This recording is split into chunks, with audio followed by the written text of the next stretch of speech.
We begin tonight at the Minnesota Capitol with an update on the rocky start to the legislative session. DFL members have been absent from the floor since the sessions began last week, creating a political stalemate. ABC 6 News reporter Rachel Mantoff spoke with some local representatives today, and she joins us live now in our newsroom with an update on where those lawmakers stand tonight. Rachel?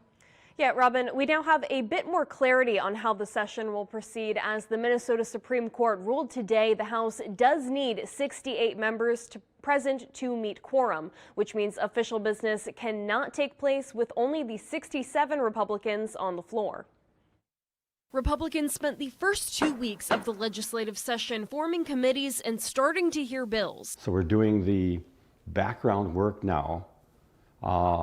And we're waiting for people to start showing up to work. All without their DFL counterparts, who have stayed away from the Capitol to protest what they call an illegitimate power grab by Republicans. Republicans have been basically playing house with 67 and just pretending that they could do everything by themselves. Republicans have continued with most House activities, saying the only thing they lacked the power to do without the DFL present was pass bills. Because somebody broke the law and illegally ran in the districts where they weren't allowed to do. There are 133 total possible people to seat and vote.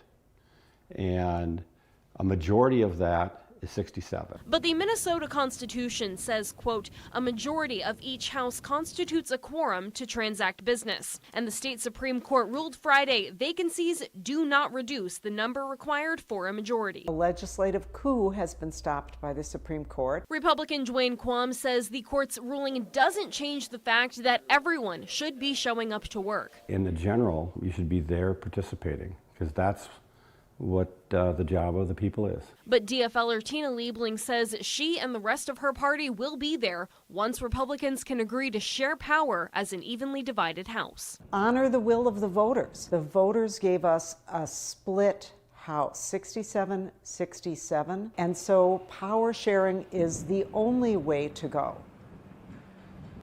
The court's ruling means the legislature is back to square one, and none of the work already conducted by House Republicans has legal standing. We can expect a quorum still will not be met until both parties can negotiate how to share power. Live in the newsroom, Rachel Mantoff, ABC 6 News.